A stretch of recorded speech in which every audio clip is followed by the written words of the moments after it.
ओम नमः शिवाय। श्रावण मास महत्तम अध्याय 28। आज हम 2 अध्याय करेंगे, तो 28 और 29 आज इसी में करेंगे। शुरू करते हैं। हरे कृष्णा, राधे राधे।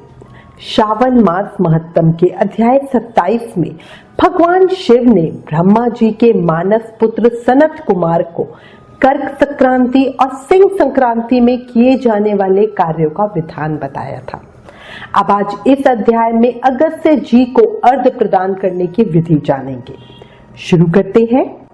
भगवान सदाशिव ने कहा, हे पुत्र, अब मैं तुम्हें अगस्त्य अर्घ्य विधि पूर्वक कहता हूँ।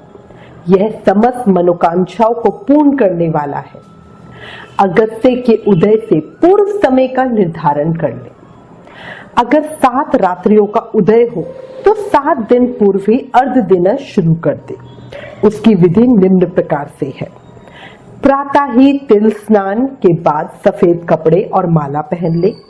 तब स्वर्ण निर्मित कलश स्थापित करवाकर पंचरत्न सहित धत पात्र के साथ अनेक तरह के फल, माला और कपड़े सज्जित कर उस पर तांबे का बड़ा बर्तन रखे और सर्व परिवार भगवान अगस्त्य की स्वर्ण प्रतिमा रखे, जो उंगली भर व 4 भुजा वाली हो।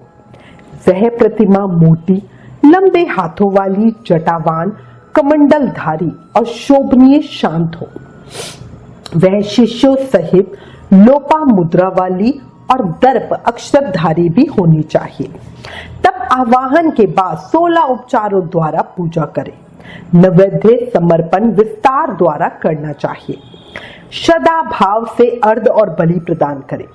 सोना, चांदी, तांबा अथवा वेणु में नारंगी, खजूर, कुष्मांडा, कारवली, अनार तथा अन्य फल लगाकर उसे 7 प्रकार के धान, 7 अंकुर, 5 पल्लव, 5 कपड़े रखकर सर झुकाकर अगस्त्य मुनि का ध्यान करे। सदा भाव से अर्घ्य प्रदान करे और बोले, हे मित्रावरुण, हे मेघतोय विशाहय, हे रत्नाकर, हे देव ऋषि, हे लंकावासी, आपके प्रकट होने से ही समस्त पापों का क्षय हो जाता है। आपको पुनः नमस्कार है। जिन्होंने प्रथम जल जंतु समुद्र का पान किया, ऐसे महामुनि को प्रणाम है। वैदिक उपासकों को पत्नी सहित अगस्त्य ऋषि के लिए अर्घ्य प्रदान कर नमन करना चाहिए। शूद्रों को पौराणिक मंत्र से प्रणाम करना चाहिए।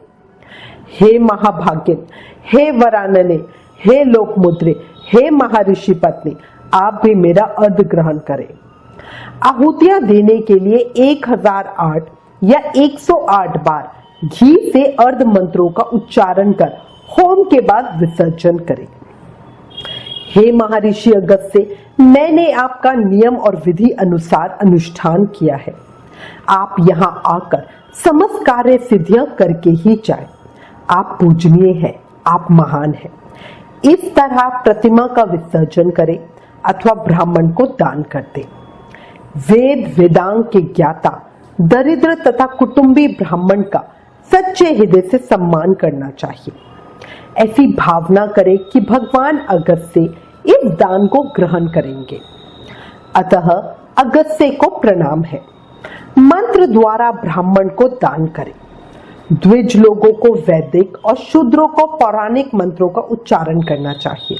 दान में स्वर्ण गाय सींगों वाली, दुधारू वस्त्रायुक्त चांदी के खुरों वाली, पीठ तांबे वाली, सफेद रंग की होनी चाहिए तथा धोने के लिए कांसे का बर्तन दान में दे। शिव बोले, हे सनत कुमार, अगस्त्य नक्षत्र से पहले 7वें रोज ही दक्षिणा के साथ साथ धेनु का दान करना चाहिए। इस तरह से निष्काम भाव 7 रात्रियों तक लगातार अर्घ्य दान देने से जन्म जन्मांतर के दुख और भय नष्ट हो जाते हैं। मनुष्य सकाम रूप हो चक्रवर्ती सम्राट का पद पाता है। ब्राह्मण को 4 वेद और 6 शास्त्रों का अनायास ही संपूर्ण ज्ञान हो जाता है। क्षत्रिय अनंत और विशाल भूमंडल का स्वामी हो जाता है। उसे अतुल पशुधन भी प्राप्त होता है। शूद्र धनी और आरोग्य को प्राप्त करता है। स्त्री को पुत्र प्राप्ति और समृद्ध ग्रह मिलता है। अतः हे वत्स, इस सत्कार्य से विधवा को अति पुण्य मिलता है। कुंवारी कन्या को सुंदर वर और समृद्ध ग्रह प्राप्त होता है। दुखी प्राणियों को सुख मिलता है। जहां पर अगस्त्य अर्चना होता है उस देश में अच्छी वर्षा होती है। वहां टिड्डी दल समाप्त हो जाते हैं और देशवासी निरोगी हो जाते हैं।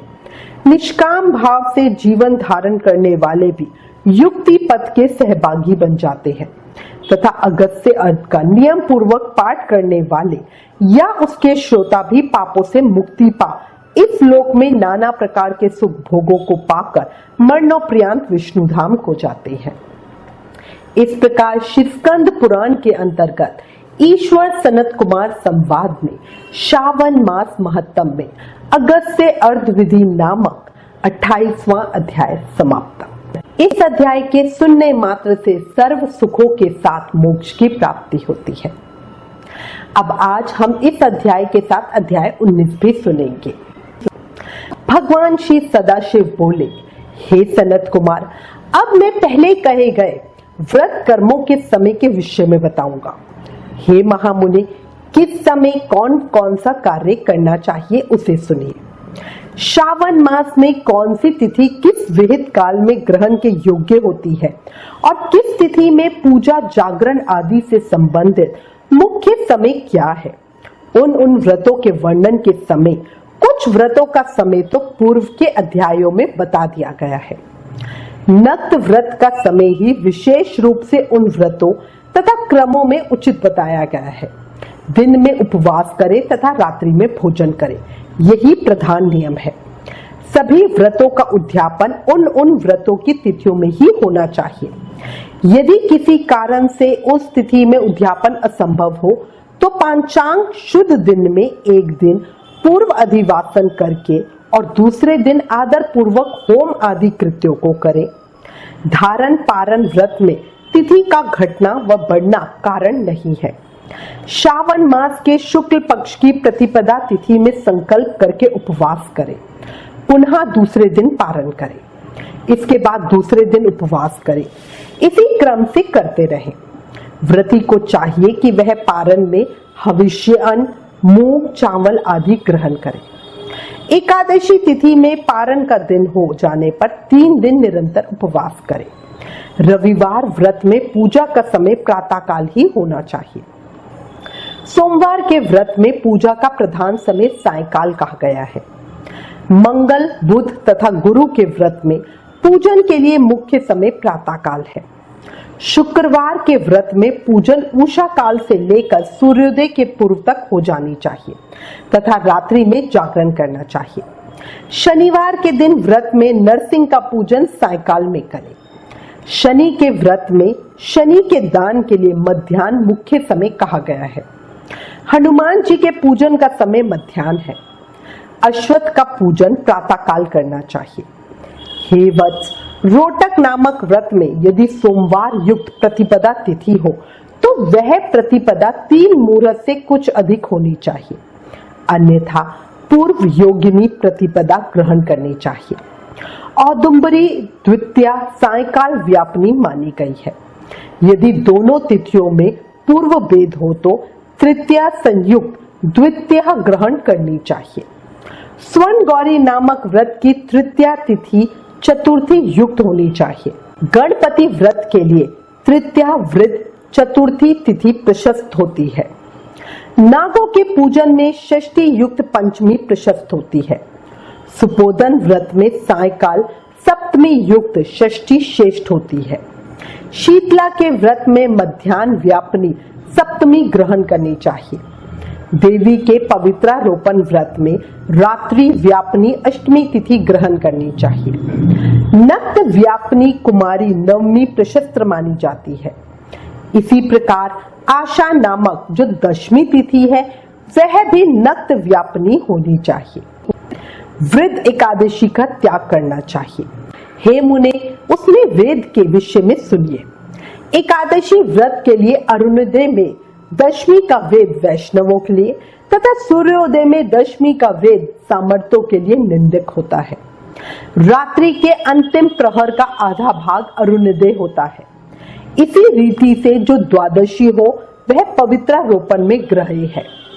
कामदेव के व्रत में त्रयोदशी तिथि रात्रि व्यापनी होनी चाहिए।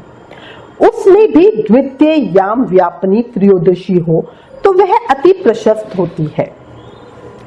शिवजी जी के पवित्रारोपण व्रत में रात्रि व्यापनी चतुर्दशी होनी चाहिए। उसमें भी जो चतुर्दशी अर्धरात्रि व्यापनी होती है वह अति श्रेष्ठ होती है। उपक्रम तथा उत्सर्जन कृत के लिए पूर्णिमा तिथि अथवा श्रावण नक्षत्र होनी चाहिए। यदि दूसरे दिन 3 मुहूर्त तक पूर्णिमा हो तो दूसरे दिन ग्रहण करना चाहिए, अन्यथा तैतीय शाखा वालों को और ऋग्वेदियों को पूर्व दिन ही करना चाहिए। तैत्तिरीय यजुर्वेदियों को 3 मुहूर्त प्रयाण दूसरे दिन पूर्णिमा में श्रावण नक्षत्र हो तब भी पूर्व दिन दोनों कृत करने चाहिए। यदि पूर्णिमा तथा श्रावण दोनों का पूर्व दिन 1 मुहूर्त के अनंत योग हो और दूसरे दिन 2 मुहूर्त के भीतर दोनों समाप्त हो गए हो तब पूर्व दिन ही दोनों क्रम होना चाहिए। यदि हस्त नक्षत्र दोनों दिन अपहरणकालीन व्यापी हो तब भी दोनों कृत पूर्व दिन ही संपन्न होने चाहिए। श्रावणा कर्म में उपकर्म प्रयोग के अंत में दीपक का काल माना गया है और सर्व बलि के लिए भी वही काल बताया गया है। पर्व के दिन में अथवा रात्रि में अपने अपने ग्रह सूत्र के अनुसार जब भी इच्छा हो इसे करना चाहिए। इस दीपदान तथा सर्व बलि क्रम में अस्त काल व्यापनी पूर्णिमा प्रशस्त है। हयग्रीव के उत्सव में मध्या व्यापनी पूर्णिमा प्रशस्त होती है। रक्षाबंधन क्रम में अपहरण व्यापनी पूर्णिमा होनी चाहिए। इसी प्रकार संकष्ट चतुर्थी चंद्रोदय व्यापनी ग्रह्य होनी चाहिए। यदि चंद्रोदय व्यापनी चतुर्थी दोनों दिनों में हो अथवा दोनों दिनों में ना हो तो भी चतुर्थी व्रत पूर्व दिन में करना चाहिए, क्योंकि तृतीया में चतुर्थी महान पुण्य फल देने वाली होती है। अतः हे वत्स, व्रतियों को चाहिए कि गणेश जी को प्रसन्न करने वाले इस व्रत को करें। गणेश चतुर्थी, गौरी चतुर्थी और बहुला चतुर्थी, इन चतुर्थियों के अतिरिक्त अन्य सभी चतुर्थियों के लिए पूजन के लिए पंचमी विद्या कही गई है। कृष्ण जन्माष्टमी तिथि निष्ठा व्यापनी ग्रहण करनी चाहिए। निर्णय में सर्वथा तिथि 6 प्रकार की मानी जाती है। दोनों दिन पूर्ण व्याप्ति, दोनों दिन केवल अव्यक्ति, अंश से दोनों दिन समव्यक्ति, अंश से दोनों दिन विषम व्यक्ति, पूर्व दिन संपूर्ण व्यक्ति और दूसरे दिन केवल आंशिक व्यक्ति, पूर्व दिन आंशिक व्यक्ति और छठी है दूसरे दिन अव्यक्ति। इन पक्षों में 3 पक्षों में जिस प्रकार संदेह नहीं है उसे अब सुनिए। विषम व्यक्ति में अंश व्यक्ति से अधिक व्यक्ति उत्तम होती है। एक दिन तिथि पूर्ण है, वही तिथि दूसरे दिन अपूर्ण कही जाती है। अव्यक्ति तथा अंश से व्यक्ति, इनमें से अंश व्यक्ति उत्तम होती है, और जब अंश व्यक्ति पूर्ण हो और तथा जब अंश से सम हो वहां संदेह होता है और उसके निर्णय में भेद होता है। कहीं युगम वाक्य से वार व नक्षत्र के योग से, कहीं प्रधान द्वय योग से और कहीं पारणा योग से। जन्माष्टमी व्रत में संदेह होने पर तीनों पक्षों में परागह्य होती है।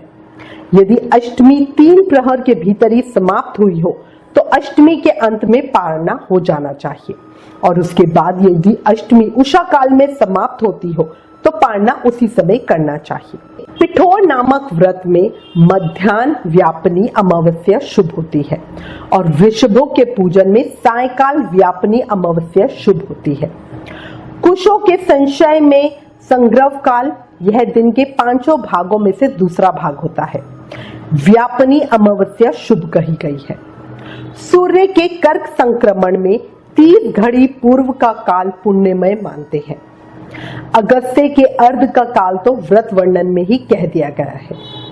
हे वत्स, मैंने आपसे यह कर्मों के काल का निर्णय कह दिया। जो मनुष्य इस अध्याय को सुनता है अथवा इसका पाठ करता है वह श्रावण मास में किए गए सभी व्रतों का फल प्राप्त करता है।